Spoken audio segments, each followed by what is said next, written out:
Hi, everybody. I'm Dan Wells, and I write horror, science fiction, and fantasy, and I talk about games on the internet. Today, I want to talk about another one of my very favorite games, Star Trek Adventures.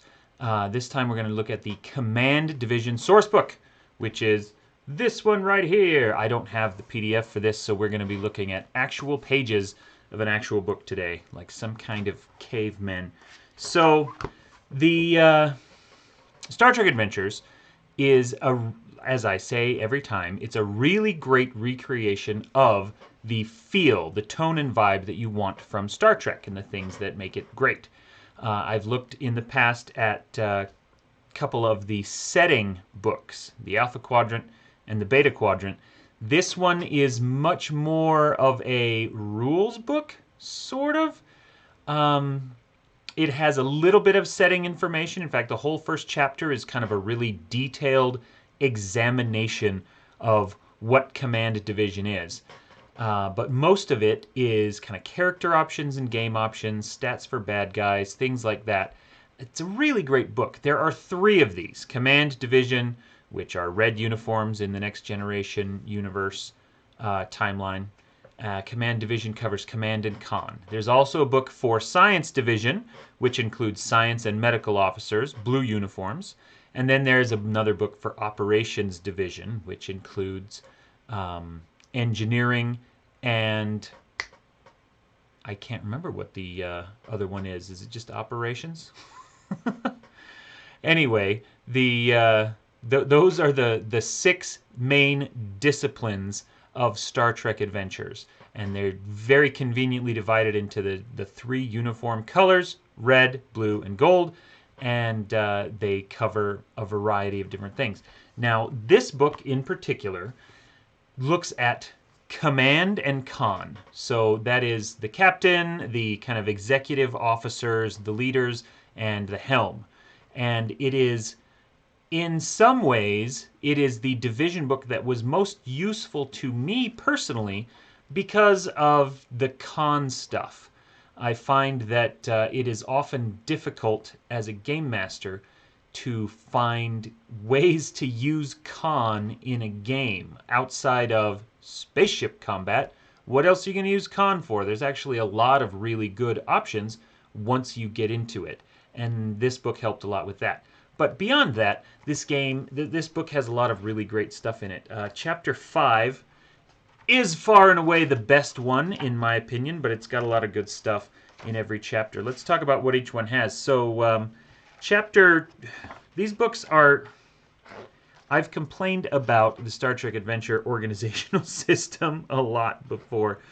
Chapter 1 is the introduction, and so the table of contents only starts in Chapter 2, which is so weird. But anyway, Chapter 2 is the one that I referred to earlier as primarily just setting information. It's what is the Command Division, what is it about, what kinds of things are important to them, what kinds of things fall under their purview. And so it's got kind of discussions of like Starfleet JAG, you know, Judge Advocate General, that kind of stuff, legal things going on inside. Chapter 3 is Command Division characters, and this is where you're going to get a lot of the new character options, you know, life path stuff. How do you build a Command Division character, and some new character creation things that are kind of fun.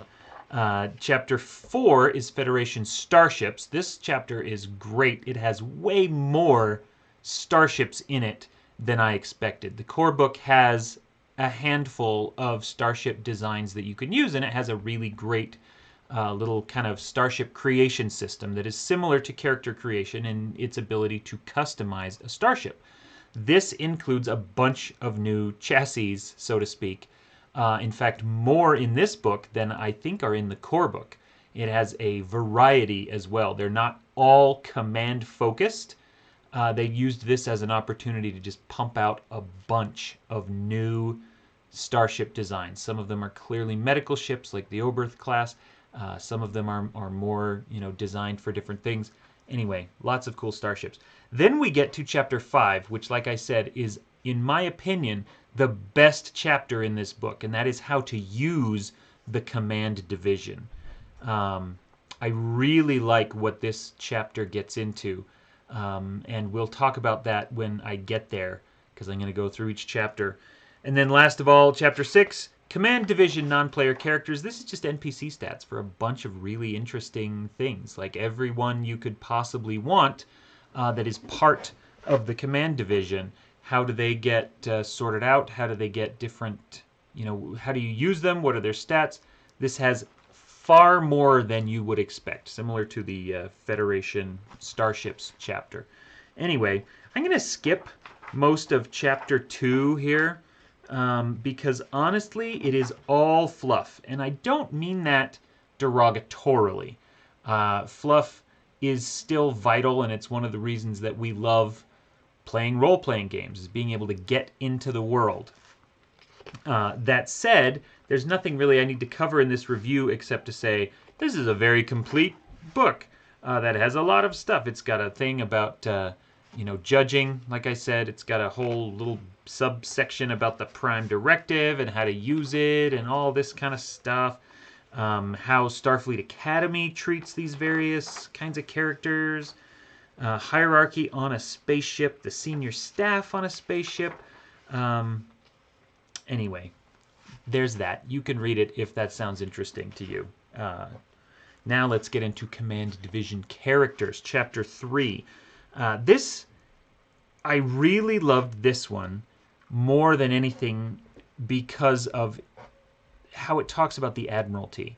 And it goes through and it talks about different uses for Command Division characters, the roles that they can play, and things like that. But my favorite bit of this chapter is its discussion of an Admiralty campaign.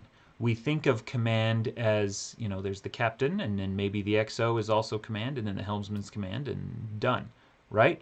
But there's a lot of different options, and maybe your game, maybe your campaign is not next-gen style where you have your own ship and your own crew and you go out and do adventures. Maybe your campaign has one of the characters as an admiral, like an actual fleet admiral who commands several different ships.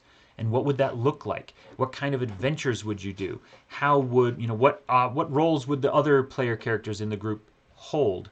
And this goes into a lot of detail and actually makes an Admiralty campaign sound amazing. It is an option that I think a lot of people are going to be just chomping at the bit to try after they read this chapter. One of the things I particularly like about this, Star Trek Adventures has a really great system for filling out the supporting cast. Very quick overview of that system is, and this is in the core rulebook, once per game session, each player has an option to play through a given scene as a supporting character rather than their own character. So if, say, none of your characters, none of your players are a doctor, but you get to a point where you need a medical officer, well, then one of them can say, well, for this scene, I'm going to play as the doctor, as the ship's, chief medical officer. And then, you very quickly give them, a couple of stats and a couple of things. You choose which kind of species they are and so on, and boom, you're done. You've got this very basic character sheet. And then, you give them a name, you give them a background. And then in future game sessions, anytime somebody picks a character, they can pick a new one, or they can go back to one that's already built. And every time you go back to one, you get to give them extra stuff. So the more you use those other characters, the stronger they get, the more abilities they have access to and talents and things like that. And it really does a beautiful job of not only kind of replicating the ensemble cast of a Star Trek TV show, but also getting to know these characters over time and getting invested in them emotionally and in who they are and watching them grow. And so once you get in, that works great for a normal ship crew kind of idea. But when you're looking at an Admiral campaign, you have several ships who work with you and under you. And so you get into a situation where you're like, well, we need someone to go and investigate this thing. Which ship should we send? And you have a chance to decide, not only what the characters are, but what ships there are. And you build out this little ship, and then maybe everyone in the party says, well, I'm going to take the role of one of the people of that ship, and you do a scene as the characters on that ship. And then that scene ends, they've discovered something really valuable, or they got into a fight, or they rescue somebody, and then you jump back to the main cast, where you're the fleet admiral and that admiral's adjutant. You have all the different kind of things here that goes through. You know, you can have an admiral, a strategic operations officer, an intelligence officer, a fleet liaison officer, a diplomatic attaché, all of these things. And then you go back and you're like, well, we sent the Dauntless out to figure out this thing, and they found something we weren't expecting, and they reported back, and now we as the Admiralty need to figure out what to do next. It's just a really neat, cool campaign idea to do this Admiralty thing. And anyway, Chapter 3 has a lot to go into about that. It talks about what the different, how the different disciplines interact with, security, that's the other gold one. Oh my gosh, I forgot security like an idiot.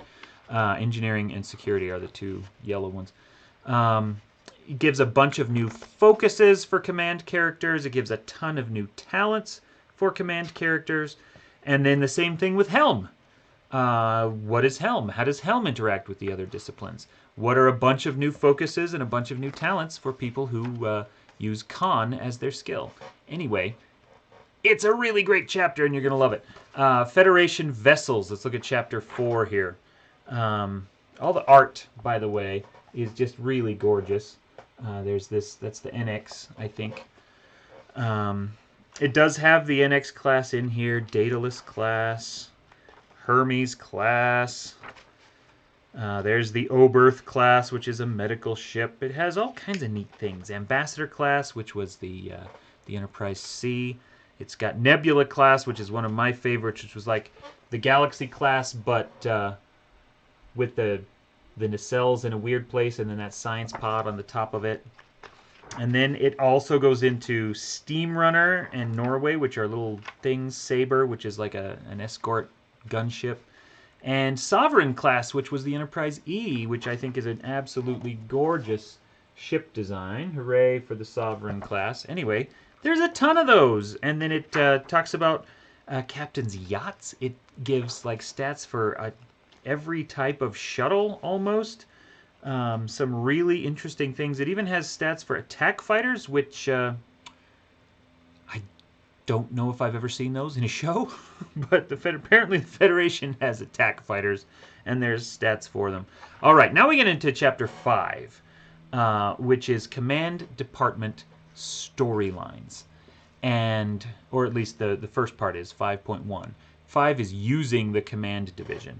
And I really love this. I really do. And all of the other division books are going to follow a similar pattern, and so you'll get to see this over time. But basically, what they've done is they've divided the types of potential plot lines, storylines that you can tell into 3 categories: red, blue, and gold, based on the 3 kind of branches: command, science, and operations. And so then they go through with command and with Conn separately and say, here are red plots that deal with command specifically, and that, you know, things like diplomacy and first contact and conspiracies and so on. And then they go through and say, here are some Conn red plots, and the Conn red plots are also very different. You know, you could still have political stuff, but how is Conn going to interact with those red plots differently than command will? And it does the same thing with blue plots, things like deep space exploration, medical issues, planetary research. And then it has the same thing with gold plots, stuff like defense, escort, espionage, patrolling different sectors of space. And so it has overall 6 different sections. How are command and Conn going to interact with each of the 3 different types of plots, and then drills down. There are actually 7 red plots, 6 blue plots, 5 gold plots, and it goes into detail on each of them.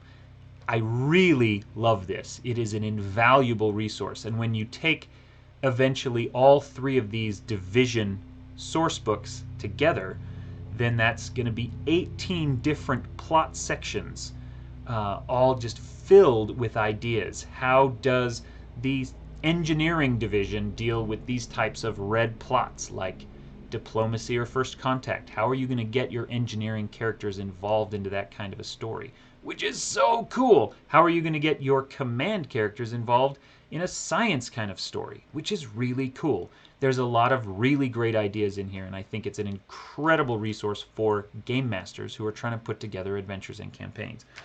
This chapter also includes social conflicts, how to do negotiations, how to do diplomacy, how to really dig into that. How are you going to run those? And then different options for, you can do them as tasks, you can do them as extended tasks. How are you going to do them as opposed tasks?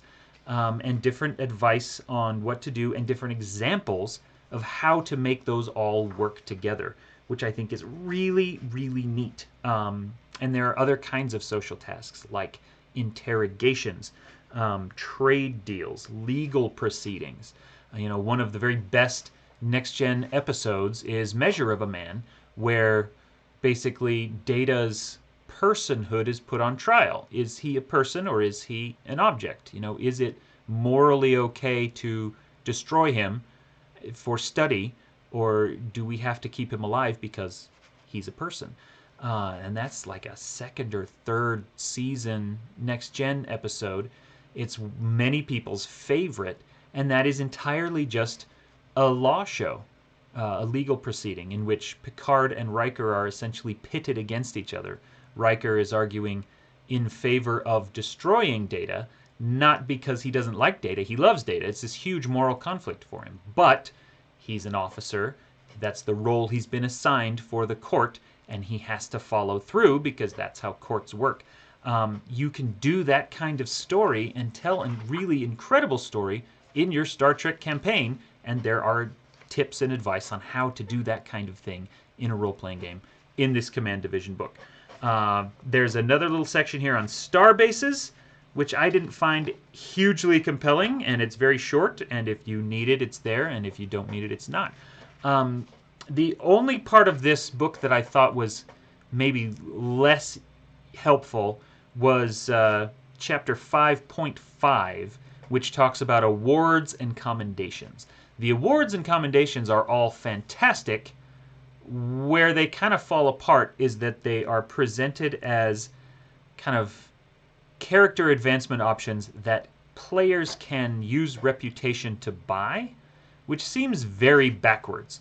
If somebody has done something great, if somebody has earned a commendation from Starfleet, that seems like a bonus you would just give them as game master rather than say, well, you can buy this thing if you want. Like, did you earn the award or did you not? Having that be a player option rather than a game master option feels super backward to me. But anyway, there's a ton of them in here, and they're all pretty neat. Like Starfleet Medal of Honor. What does that do? How do you earn it? What benefit does it have? There's a lot. There's like 3 pages of awards and commendations. Anyway, they're great. Then it has a section on fleet engagements that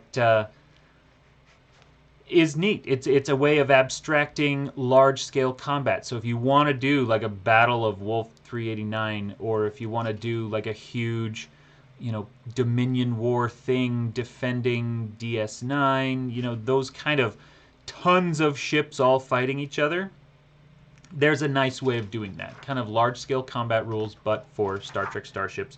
So hooray for that. Anyway, last chapter here is the NPC chapter. And I want to stress how thorough this chapter is. It has a lot of named characters. And this takes place, I can't remember, it's like 2371 or something like that is their default year. And it's kind of halfway through DS9, just at the start of Voyager kind of period. And so it's got people like this lady who I think is from the Measure of a Man episode, Admiral Alina Nechayev. It's got all kinds of named ones, but it has Sarek in here. It has Curzon Dax, which is weird. But, it's given the time frame. There you go. He actually died in 2367, and Jadzia took over. and that's a little earlier than this, but they've got stats for them. They've got stats for Loaxana Troy, which is fun if you really want to use her in your book. And then they just have all of these just kind of nameless NPCs. Do you need a diplomat? Well, here's all the stats for a diplomat. Plug in your own name, and you're good to go. There's attaché, negotiator, a pathfinder specialist, an academy instructor, an academy cadet, JAG officer, diplomatic aides, EVA specialists, junior bridge officers, legal counsel, shuttle pilot, so many different NPCs. Anyway, this book is such a great resource for game masters. A lot of the times these kinds of books are primarily useful to players because of the new character creation options, and this definitely has some stuff in there for Command and Conn players specifically. But where it shines and where it will be most valuable is for game masters who are trying to put together compelling stories that use all the different kinds of skills, that give all the different players an option to do something interesting, and that want to, you know, take advantage of the opportunities that Command and Conn characters can provide. Whether it's going all the way up to a giant Admiralty campaign and playing through that, or whether it's just, you know, we haven't used the Helm guy, you know, he hasn't had a chance to shine in a while. How are we going to find something interesting for him to do? Or even, I would really love to do a medical episode. How can I make sure that the Conn officer gets included in that and feels like he's not being left out for the week? So many great things that this book has as part of the, you know, the entire Divisions line is wonderful. This book is one of the standouts, which is why I did it first, because of you know, the way that it is able to expand on some of the lesser used disciplines and give you ideas on how to tell those really great stories. So anyway, Star Trek Adventures, Command Division, really great book, and I hope that that you love it as much as I do. I hope you get a chance to play through it, and join me on my next review. Thank you very much. Bye.